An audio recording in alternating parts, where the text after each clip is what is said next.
Hi everyone, it's Moraviva and Shoko. Today I'm going to be reading to you the Parsha. We are in Sefer Vayikra, which is the third book in the Torah. This week is so special. We have two Parshiot this week. We have Parshat Behar and Parshat Bechukotai. Behar and Bechukotai are the last Parshiot in Sefer Vayikra. Next week, we are going to be moving on to Bamidbar, the fourth Sefer of the Torah. This week's Parshiot talk about the laws of Shemitah and how important it is to follow the laws of the Torah. Enjoy! Parshat Behar. Michael is a busy farmer. Every morning he goes out to his field to work. He plows the lands and plants the seeds, and all the while he davens to Hashem to send enough rain in the right time so that the produce will grow. When the time comes to cut the produce, Michael happily reaps the fruits of his labor. This takes place for 6 years, and then on the 7th year, Michael knows that it's time to take a break. Do you think it is because he's tired from all the hard work? Well, that's not the reason. On the 7th year, the Torah calls out to Michael and the other farmers in Eretz Yisrael like him. Stop! This year there will be no plowing, no planting, and no cutting. This year is called Shemitah. It's a year of Shabbat for the earth. The entire earth belongs to Hashem, and he tells us when to work and when to rest. That way, we will remember that everything that grows is only because of Hashem, and not because of our hard work. When the farmer sees that even though they are not working, the produce still grows, they are reminded that everything that happens is only because of Hashem wants it to. But Abba, Michael's children ask, if you won't work all year, how will we have food? Michael smiles and answers, Hashem wants us to put our trust only in him. If we believe that things can grow without us doing anything, Hashem will make sure it does. This is a special blessing in the Torah, a promise from Hashem that all those farmers in Eretz Yisrael who obeyed the laws of Shemitah will enjoy 3 years of plentiful produce on the 6th, 7th, and 8th years. What will you do all year? The children continue to ask. I'll sit in shul all day and learn Torah, Michael answered happily. The gardens are in full bloom. Bright vegetables and delicious-looking fruit adorn the fields and trees. The grapevines are overflowing with green and purple grapes. The farmers had worked hard up until the 7th year, when the time has come to rest. Unlike other years, he does not pick the fruit or collect the vegetables. So who will eat them? Will they just stay there until they rot? The farmers prepare big signs and hang them up at the entrance to their fields and the orchards. Hefker, the sign says, free. Everyone is free to take whatever he or she wants. This is not an easy mitzvah to keep, since the farmers themselves need to have enough to feed their families. But they believe in Hashem that he will provide them with whatever they'll need during their year of rest. It was the Shemitah year that Tamar and her mother went to the fruit store and filled up a big shopping cart with all sorts of fruits and vegetables. When they were done, Tamar asked, "Can we leave now?" "Not yet," her mother answered. "We have to pay first." "But I thought that during the Shemitah year, all the fruit and vegetables in the field are hefker," Tamar said, remembering that what she had learned in school. "They are," said Tamar's mother, happy to see that her daughter knew all about the laws of Shemitah. "The one who went to get all the produce got them for free. But what about all those people who work hard bringing everything to the stores? Don't you think that they have to get paid?" "Well, the money that we pay is for the service that brings all these fruit and vegetables to the stores." When they got home, Tamar's mother told all the children, the fruit and vegetables that grow during the Shemitah year are considered holy. Therefore, we are not allowed to throw them out. Make sure to eat as much of the fruit or vegetable as possible, and then put the peels in a separate place. Only once the peels are rotten may they get thrown out. The children were very excited to keep the mitzvah. They decorated a small garbage can and wrote on it, Shemitah garbage can. All the peels of fruit and vegetables will go into this special can until they rot. A group of farmers were sitting and learning in shul when suddenly the room turned dark. It was in the middle of the day, and no one was able to understand why the sun had disappeared. Suddenly, a group of children that were playing outside burst into the room shouting, "The skies are black! Swarms of grasshoppers are blocking the sun!" The farmers all jumped up at once. "Oh no!" one of them cried. "The grasshoppers will eat up the fruit and the trees and also damage the branches." "The grasshoppers will consume all the produce down to the roots," cried another farmer.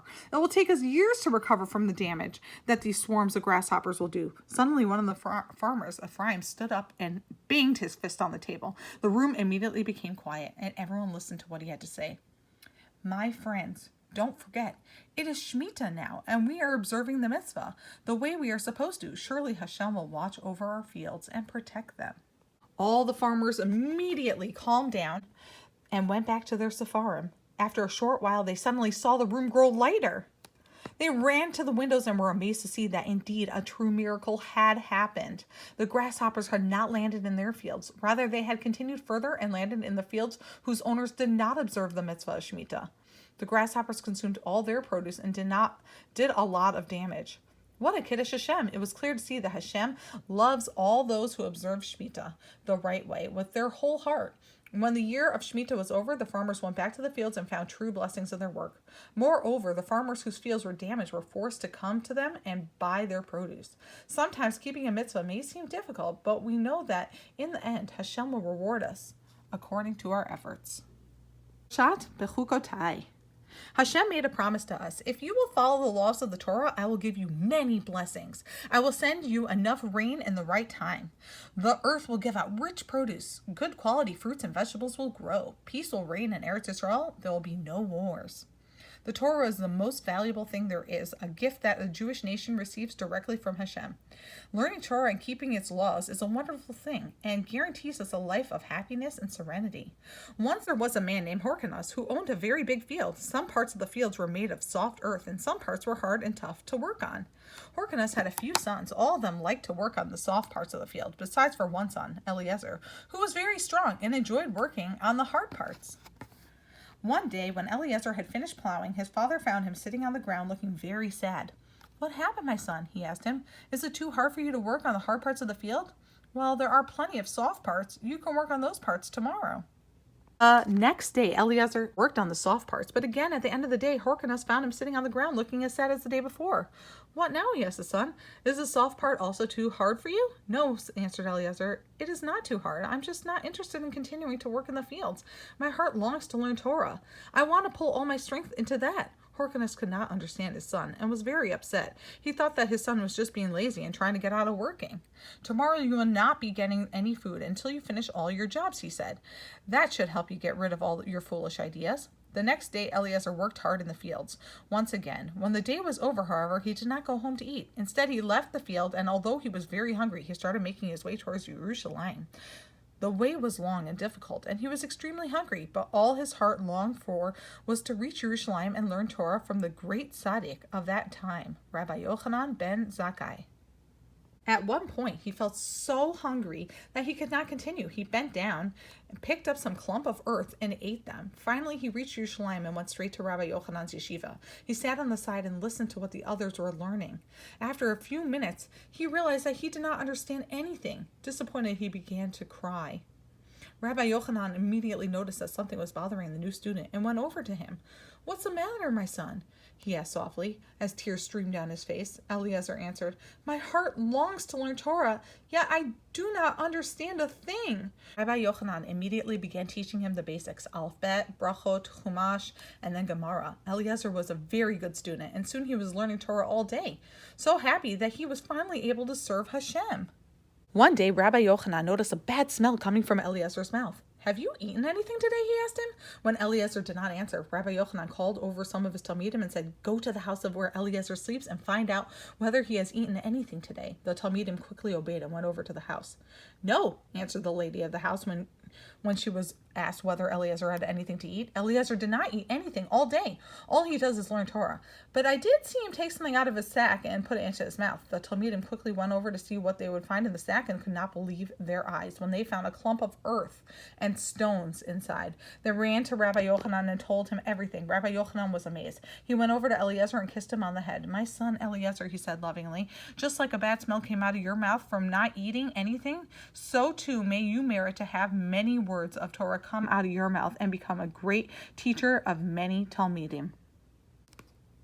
From that day on, Eliezer ate his meals at Rabbi Yochanan's table. One day, a guest came to Yerushalayim. It was Hyrcanus, who wanted to bring back his son Eliezer. When he saw that his son would not come with him, he said, "If my son does not return to my home, he will get no money from me. I will give all my money to his brothers." When Rabbi Yochanan heard this, he told his Talmidim to prepare a big meal. He invited all the great and wealthy people, and he invited Hyrcanus as well. Rabbi Yochanan gave a lot of respect to Hyrcanus. He then told Eliezer to stand up and give a speech. Everyone was very impressed by the words of Torah that came out of his mouth. When he had finished speaking, Rabbi Yochanan stood stood up, kissed him, and declared, "You will be a great teacher of many." Hyrcanus was very touched and stood up as well. "My friends, listen well," he announced. "At first I thought of not giving any of my money to Eliezer, but now I've changed my mind. All of my money will go to him and not to his brothers." Eliezer immediately thanked his father, but he said, "I will not accept all of your money. Divide it evenly among all your sons.